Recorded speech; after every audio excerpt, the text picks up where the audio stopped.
أعوذ بالله من الشيطان الرجيم بسم الله الرحمن الرحيم الحمد لله وصلى الله وسلم على من لا نبي بعده سيدنا محمد الفاتح الخاتم والهادي إلى صراط الله المستقيم وعلى آله وأصحابه وتابعين لهم بالعمل الصالح إلى يوم الدين ورضي الله عن القطب المكتوم والبرزخ المخدوم شيخ سيدي أحمد بن محمد بن سالم التجاني وعن سائر خلفائه عليهم أجمعين.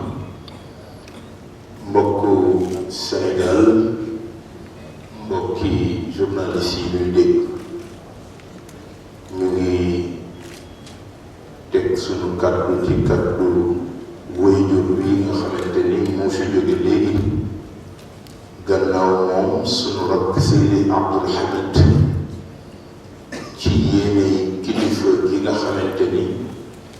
ñun ñëpp moo boole takki mu di sunu waajur alxalifa Seydi Aboubacar Sy Mouhamadou Mansour nuyu ko nuyu waale ci jëmmam rakkam yu tedd yi koy jàppale sunu waajur Seydi Alhaj Malick ibn Seydi Aboubacar Sy mu gën ko miin ci Papa Malick Sy rakkam Sëriñ Maodo Abdoul Aziz mbooleem banqaas yi seq njaboot Seydi Alhaj Malick sunu waajur wa ca Dakar Cheikh Seydi Mouhamadul Moustapha Sy Jamil sunu waajur wa ca wet ga yal na yàlla dolli leen leer Seydi Mouhamadul Mansour borom daara ji sunu waajur wa ca wet ga sunu baay di sunu sëriñ Seydi Cheikh Ahmed Tidiane Sy Al Maktoum sunu waajur sunu baay sëriñ Abdul Aziz Al Amin seeni mbokk ñoom ñi nga xamante ni ñoo nekk seeni xalifa Sëriñ Mansour ca Paris Sëriñ Mansour Jamil Sëriñ Cheikh Tidiane Sy Mansour Sëriñ Babacar Sy Abdul Aziz ñoom la ñuy mënal seen yéene ak njabootu sunu maam El Hadj Habib Sy sunu waajur was maam Ousmane Sy yal na yàlla dolli leen wér te yàggal leen ci sunu kanam te may nu tawfiiqu topp seeni ndigal kàddu yi ñuy jotal nag niyaabatan anil xalifa wa an kaafati usra malikiya dañ koy jotal ci yéene moom xalifa bi gannaaw bi ñu dégloo sunu waajur Sëriñ Babacar Sy Abdoul Aziz yàlla na ko yàlla gën a dolli dëgëral te dolli wéral ci li mu wax léegi te wane ko ci mébétam gàmm ni ko waajur bi bëggee woon di Cheikh Seydi Hadj Malick gàmm wax na sensu gàmm yëpp ci na mu ko bëggee woon bu dajalee mbokki taalibe yi ci bis bi wax leen kan mooy jëmmi yonent bi sallallahu alayhi wa sallam wan leen caractéristiques yi ko caractérisé ba tax ñu tànn ko def ko misaal mu di exemple et le meilleur exemple wax itam ni mu bëgg ci nun ñi ñëw di wut si yiw ak ngëneel di ko wut si ci ëttu Maam Seydi Hadj Malick ni mu bëggee ñu ñëwee ko pour jéem a tànk ci li ñu fi dégg ci revisite bi ñu revisité dundam jéem a tànk ci melokaanam jéem a tànk ci jëfandikoom jéem a tànk ci na mu doon doxale collaboration bi mu amoon ñi mu àndaloon ñoñam ya na mu leen daan dégloo ni mu daan jëflanteeg ñoom lu ne ci dund ni mu ko tegtale moom sallallahu alayhi wa sallam sunu bàyyi Seydi Aboubacar Sy moom la bëgg ñun ñii gàmmu si bu ñu jëlee mébét na jiital ci yéene ndax jëfu doomu aadama yéene ci ëpp solo innamal a'maalu binniyaat te bi nga jëlee nag yéene yi ni damay gàmmu si war nga jël wàccaay wu tax gàmmu si gi soo ko defee ba yëggal mu am sens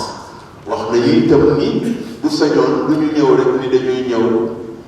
teraanga yi ñu fi terale ñu jëfandikoo ko defe naa teraanga yi ñam ndax ñu woon a jóg ndax ku ne bi ngay jógee ci sa ëttu bopp bàyyi nga fa ñam kon boo dikkee du mooy di la tax a jóg waaye teraangay leer teraangay barke teraangay jëf yoo xamante ni boo ko xasee jëf ni ñu wane waxe ko léegi ci biir kàddoo bu njëkk mooy al majhud al waa'i yaqumu bihi al insan waxdahu aw ma'a gayrihi li intaaji sul'a aw xidma jëf bi ngay jëf yow wala nga bokk koog say bokk wala bokk yow dong ci sa ëtt bopp nga war caa dëkk mu jural la ngëneel ak njëriñ def naa yonent bi ñun loolu la ñu war a taamu ci moom ci nim nu ko waxee président jënu personnalité Seydina Muhammad ci ni mu magee ak ni mu doxalee ci sunu maam Seydi Hadji Malick wan na ko yaakaar naa ne bu ñu jëlee intimaan li aqwali hada cheikh alkarim almahbub inda allah alhaaji Seydi Aboubacar Sy Abdoul Aziz yaakaar naa ne doy na sëkk ci matale ci présentation bu gàtt bu am solo bi mu def beneen kàddu bi ñu ci yokk kon mooy gannaaw bi ñu wooyee ci biir woote kilifa yi ñu woo mbokki taalibe yi ci ñu melal sensu gàmmu ca na ko waajur wa bëggee woon te wax na ni nit ki nga ni danga ko sopp te cofeel nga bëgg dëgg muy cofeel bu ñu la mën a nangul nee na mënoo sopp nit mukk te roytaloo ay jëfal jëm ci sa jëf ndax yonent bi mooy ki nga xamante ni wax nañ ni ci wàllu mag la mu ci am amul kenn ku ñu mës a dugg ci personnalité adduna ku dajale la mu mat ndax moom yàllaa ko yaral boppam te yàlla yar gi mu ko yaral boppam moo def ci moom mën naa wax ni mooy le meilleur exemple que la création a connu depuis son apparition kon nag ci woote boobu la xalifa bi bëgg kuy ñëw gannaaw bi nga jiitalee sa yéene nga jël jumtukaayu mën laa jox loolu nga soxlawoo ci moom te mooy ay takkaayu leer takkaayu mbaax takkaayu yiw takkaayu ngëneel takkaayu jëf juñ la nangul ndax yàlla ci boppam moo wax ni doomu aadama su bëggee jëf dañ koy nangul mu nekk jëf du ñu ko nangul il faut mu jiital yéene ba waaye ba mu jógee di ko jëfin na ko jëf rek te xam ni yàlla tax qul i'malu fa sayara Allahu amalakum wa rasuluhu wal mu'minun na ngeen jëf ndax yàlla seeni jëf lay gis yonent bi sallallahu alayhi wa sallam wane na ndax tàggat na ñi mu am ñëpp ci ay njabootam woote boobu nag ku ko fas yéene bëgg a ñëw wuy si faw nga réviser teewaat sa bopp ci wàllu melo ndax moom melokaan lañ ko taggi melo yu rafet wa innaka la ala xuluqin azim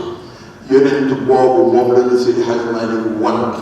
ci biiru téere boobu nga xamante ni moom la bind nga xamante ni daf ko def mu di siira li xayril arab ki gën ci arab yi ak mbindee fi àdduna yi sallallahu alayhi wa sallam mu war a doon nag kon taxawaay wàccaay mu jëm ci woo bokki jullit yi Sénégal li ko ëmb ci diineem ay turuqu suufi kon école tasawuf yëpp xalifa bi woo na leen ci gis suñu waxee almadrasa as-suufiya mooy ëttu diine yi jiital ca sunu ëttu maam ji ca Tuubaa Cheikh Ahmadou Bamba radiyallahu anhu sunu ëttu maam ji ca Njaasaan sunu maam Cheikh Bou Kounta Njaasaan sunu maam ja ca Ñaseen ca Kaolack di sunu maam Cerno Abdoulaye Niass Cerno Ibrahima Niass sunu maam ja ca Louga di Serigne Bachir ma nga xamante ni tey sunu yaakaar ci leeru Seydi Cheikh Ahmed Tijani ci moom la ko yàlla jaarale ndax njabootu Cheikh Oumar ñooy lijjanti kër Seydi Hadji Malick yàlla na yàlla dolli leen leer te taasu ci seen i barke. sunu maam ji ca Yoof di Ceerno Limaamu Laay nga xamante ni tabaarakallah wëllëree ci wëllëree kër Seydi Hadji Malick di ko topp sunu maam ji ca Kaolack El Hadj Abdoul Hamid Kane sunu wayjur di sunu nijaay Serigne Babacar Sy Kane tabaarakallah di ko topp ba mu wër Ceerno sunu maam li ci Thiénaba di Baye Cheikh Ahmed Tidiane Seck nga xamante ni bi nga xam ne ni Serigne Thiénaba wëllëre diine wëllëre daara la yàlla dogaloon digganteem ndax ñi ko gënoon a jege fii ci Tivaouane mooy Cheikh Ahmed Tidiane Seck ak Thierno Kounta Ndiassane yal na yàlla dolli seen leer woote boobu nag suñu tuddee ñooñu dañu jëmmal ëttu kër yi waaye woo nañu képp koo xamante ni yaa ngi aju ci madaarisa suufiya ci yéenee xalifa bi Seydi Aboubacar Sy Mansour bi nga xamante ni ñoom la seqal liggéeyu lislaam bi ak liggéeyu réew mi ci boppam nee na bu ca pare nag mu ngi woo sëriñu daara yi nga xamante ni ñoom ñooy ñi tàggat njabooti Sénégal ci yoonu liggéeyu daara ak xam-xam ñoom ñëpp ñu ngi leen di woo nee na bu ca pare mu ngi woo it mbooleem ñi nga xamante ni ñoo ñëw te seeni réew yabal leen ci réew mi di ambassadeurs yi nga xamante ni représentation diplomatique yi nekk ci réew mi yëpp wëllëre dox na seen diggante ak Sénégal waaye wëllëre dox na seen diggante ak njabooti Sénégal ba bu gàmmu jotee le corps diplomatique est toujours représenté fii ci réew mi nee na itam woote bi mu ngi jàll ba tey ci mouvement associatif yi nga xamante ni ñoo nekk ci réew mi moo xam yu diine yi moo xam yu adduna yi tey liggéey ngir rek mbaaxu humanité mën a des di mbaax ñoom ñëpp nee na mu ngi leen di woo moo xam ñi ci aju ci diine l'islam moo xam ñi ci ajuwul ci diine l'islam waaye ñoom ñëpp ñu xam ni woote Seydi Hadji Malick risaala universelle la ci biir risaala Seydi Cheikh Ahmed Tijani ci biir risaala Seydina Muhammad sallallahu alayhi wa sallam nee na itam ba tey woote boobu mu ngi ko jëmale ci ndaw yi la jeunesse sénégalaise bi kulliyati ndaw yi nga xamante ni ñooy avenir u Sénégal bañ na ko ba xalifa bi dafa wax joxe ay ndigal ni le COSCAS nañu àndandoo te ubbil seeni buntu ndaw yi ci gàmmu gi ba ñu xam ni gàmmu Cheikh El Hadji Malick ndaw yi Sénégal ñoo ko moom ndax njëriñ la cay génne seen njëriñ la ndax moo leen di may ëllëg ñu mën dëgg ci tegtalu yonent bi ak jàngale mag ñi mën a defar Sénégal ci na mu gën a rafete ci na mu gën a mate yal na yàlla dolli leen aar ñoom ndaw yi Sénégal yëpp ndaw yooyu kon xalifa ba leen di wootee ñu ñëw gàmmu si profité ci leer bi nga xamante ni moom la fi liggéey ba ñoom ñëpp ñu mën caa wax nee na itam ba tey mu ngi woo njabooti boppam te muy njabootu tariqa te aju ci dawaayir yi aju ci fédération yi aju ci daairatul kiram ak daairatul ahmadiya dawaayir yi nga xamante ni ñooy liggéey yëpp ci tarbiya Cheikh Seydi Hadji Malick tarbiya tijaniya al malikiya ak sidiqiya ne mu ngi leen cay woo ñu xam ni bisu gàmmu itam bisu gàmmu Sénégal la bisu gàmmu jullit yi la waaye bisu gàmmu mbooleem njabootu humanité bi rawatina église bi nga xamante ni ñoo nekk ci sunu biir te wëllëre dox digganteem ak église bi nga xamante ni ñooy liggéey al kanisa ak mbooleem monseigneur bi nga xamante ni moo fi ne ak ñi koy jàppale ñoom ñëpp xalifa ba leen di woo ci bis bi nga xamante ni bisu humanité la di gàmmu yonente bi nee nag gannaaw loolu njabooti boppam yi mu woo nee na du maye te du toléré te du nangu ku aju ci daayira bu aju ci kër Seydi Hadj Malick tey sabab sa tarbiya ne du la nangu du la toléré du la may nga mën a ñëw gàmmu si te ñëwuloo nee na ñi mënul sax nee na mu ngi leen di woo ci ñu ñëw ndax dafa am bis boo xamante ni bisu rappel la waaw ku ca bokk ku ne bu bis ba jotee te ñëwuloo teew bu ñu limaane wuñ la mu metti la kon bu jotee war ngaa bàyyi loo doon def yow mi ci bitim réew waa diaspora bi ñu ngi leen di jaajëfal ndax ñoom ñëpp ñu ngi àndandoo ak bëgg a ñëw fekke si woote Seydi Hadj Malick bii ba yaakaar naa ni délégation yii ñu ngi fas yéene war a teew délégation Amérique muy mbooleem mbokki taalibe yi fa nekk délégation France normalement tey la ñuy war a dugg si fii ci réew mi pour fas yéene wuy si woote bi délégation Italie yaakaar naa fii ba balaa ñuy jeexal burdu am na ñu jote ñëw ñoom it ñu ngi ci yoon délégation Gabon délégation Afrique du Sud délégation Côte d'Ivoire ñoom ñëpp xalifa bi mu ngi leen di woo ci ñu xam ni bis bii seen bisa te bisu njabootu lislaam bi yëpp la ñu war a ñëw nag fekke si wooteeb Seydi Hadj Malick ba mu ni woon fas naa ko yéene ëllëg bu ma koy wootee ji ku ma am ku ne ak foo mën a ne lu mu sori sori fii ba Buur Saane de Sëriñ Abdul Aziz Al daan wax te booba distance a taxoon mu di ko melal ndax dëkk yi gën a sori la doon wax defe naa tey ba Chine am na ñu fay jóge pour ñëw di jokk si pour fekke si gàmm Seydi Hadj Malick kii mu wootee yonent bi sallallahu alayhi wa sallam kon waxatul Buur Saane waaye ba àdduna wër nga këpp ñëpp war nañu ñëw wuy si woote ndax moom ki mu doon ak ki mu représenté ci réew mi nga xamante ni maam Seydi Hadj Malick bokkoon na ci conscience yi façonné la conscience sénégalaise ak li ko yàlla defal ci biir yàlla na yàlla doon ni tas ci barke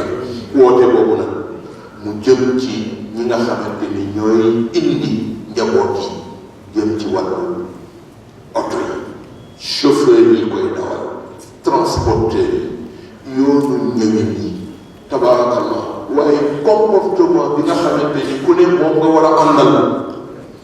pour war a ñëw ndax jóg di wuti yiw jëm woo ba fekki am ci yiw ji kooku defe naa pertement la ci taalibe kon taalibe yi war nañu bàyyi xel seen comportement ci yoon war nañu bàyyi xel seen comportement ci véhicule yi leen di transporter war nañu bàyyi xel seen comportement ci ànd gi ñuy ànd ak dal ci yoon yi ba jubal si fekk si ci wax ndax dañu seetlu occasion yu bëri ci mbooloo di déplacé wu yenn say indiscipline mooy tax ñu am naqar woo xamante ni kenn ku ne da nga koo am te fekk na sax mënoon naa ñàkk yoonu doxalin rek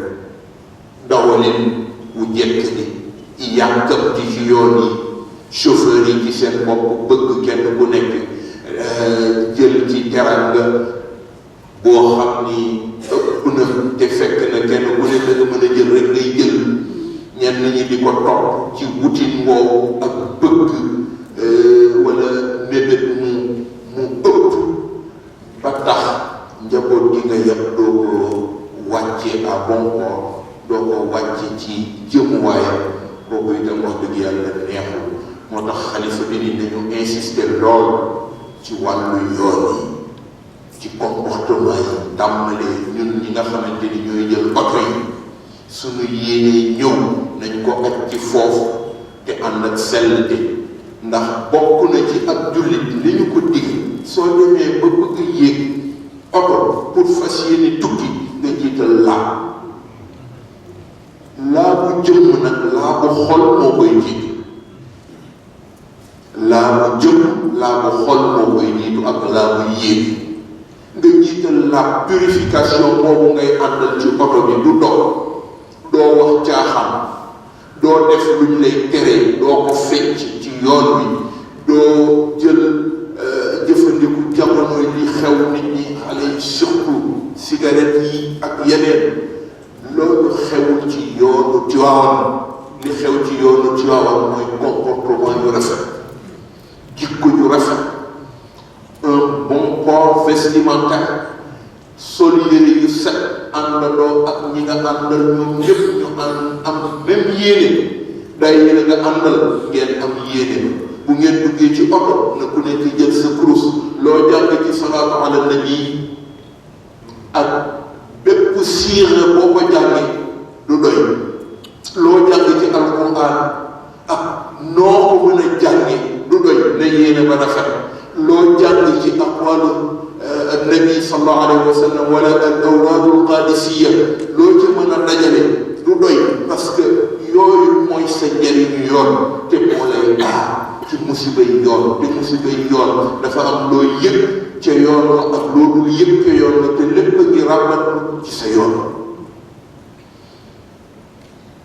mu jaadu kon nga dàq seytaane parce que seytaane bu laxasoo ci yoonu jullit du ko bàyyi ba jàdd loo ko du ko bàyyi ba tuur ko ci néeg moom buggul woon a dugg kon yooyu bokk na ci yi nga xamante ni suñu yonent sallallahu alayhi wa sallam moo nu ko digal ba nga xamante ni foo nekk nga yor sa kurus di ko jàng alladina yazkuruna allaha qiyaman wa qu'udan wa ala junubihim wa yatafakkaruna fi xalqi samawati wal ard yii daal suñu mënee wax ci guddal ngeen bal na guddal ni mbokki journaliste yi la xalifa bi waxoon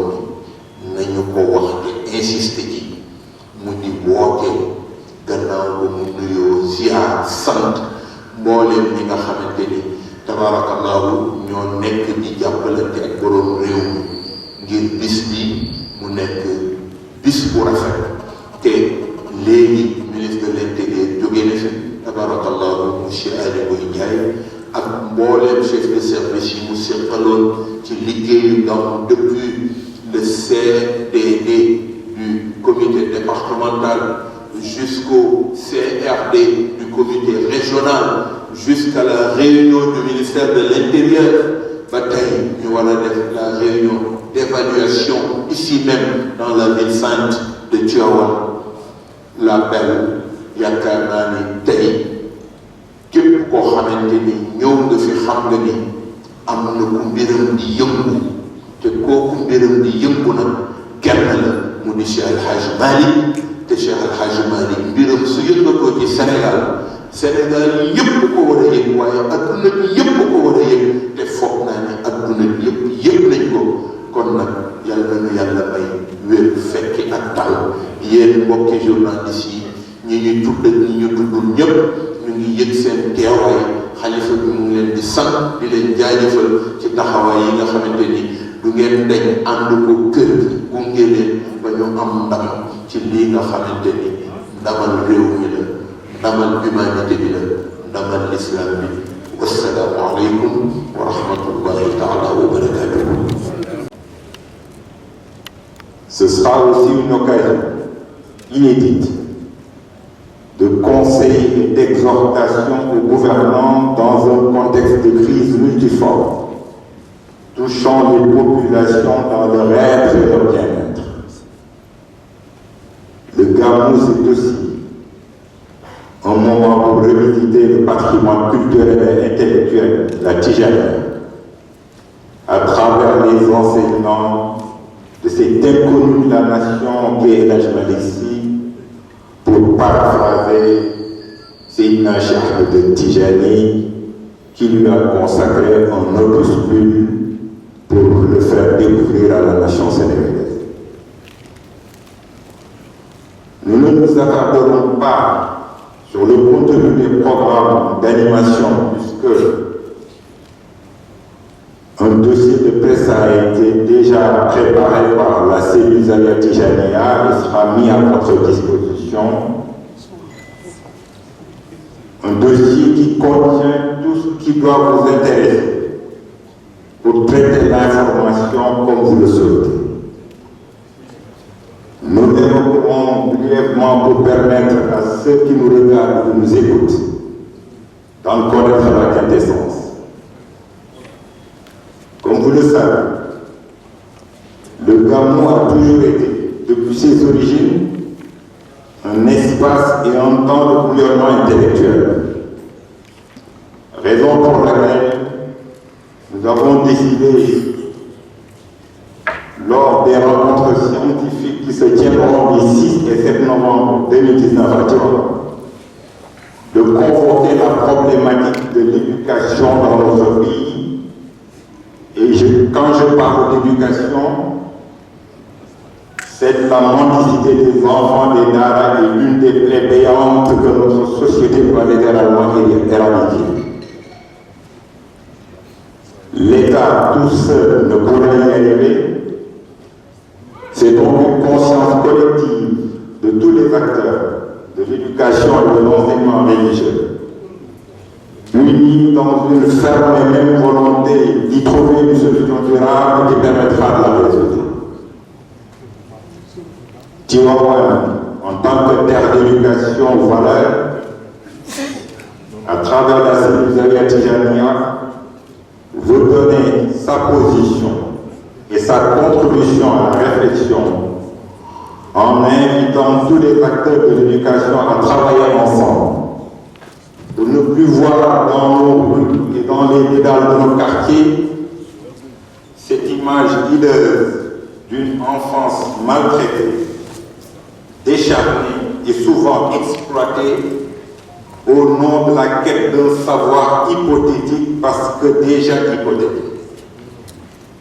Car la maltraitance ne peut faire le lit d'une bonne apprenance, je ne sais pas si le terme est.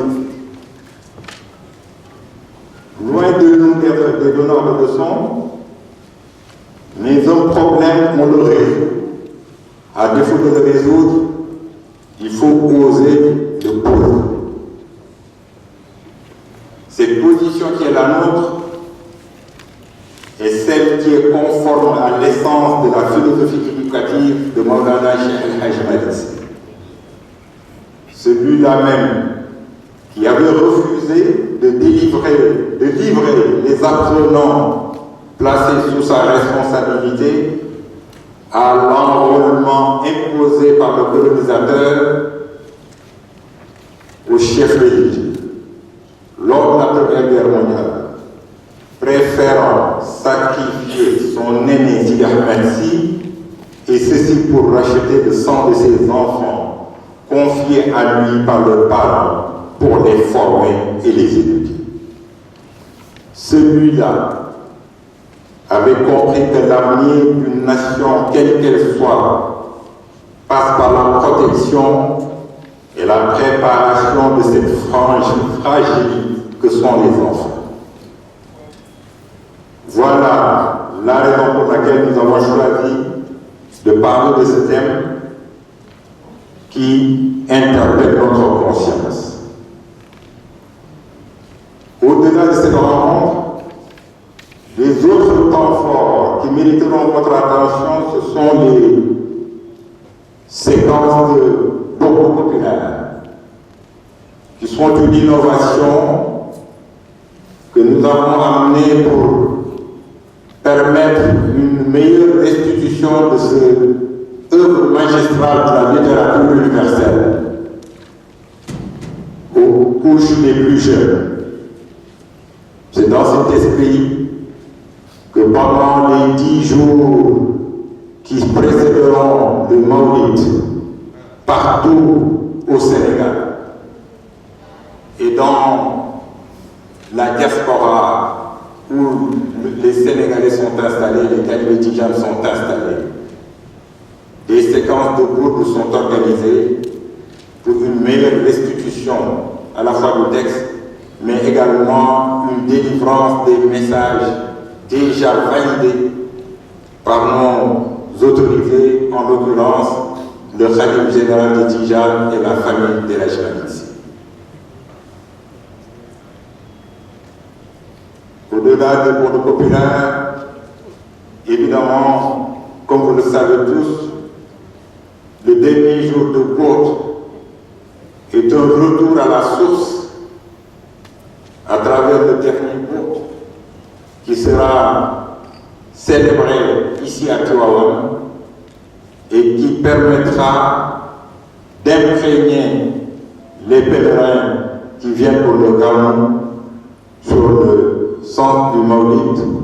et le sens de la reproduction du modèle prophétique tel qu'enseigné par Maulana Cheikh Al Hadj.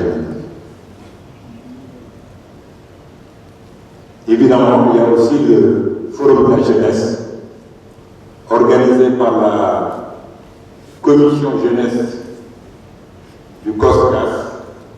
qui se tiendra aussi le jour du repos à partir de 16h, dont les informations le concernant sont déjà inscrites dans le dossier de presse qui vous est remis. La cérémonie officielle, le Takussan Djamil, le chant de course, la nuit du Gamou, le spectacle son et lumière avec le réalisateur Jean-Pierre Roberts. Voilà ce que nous avons décidé de partager avec vous comme programme pour vous permettre de vivre avec nous l'essence de la célébration de la naissance du prophète Mohammed sallallahu alayhi wa sallam, qui est une recommandation de notre guide Cheikh Al Hadj radiyallahu anhu.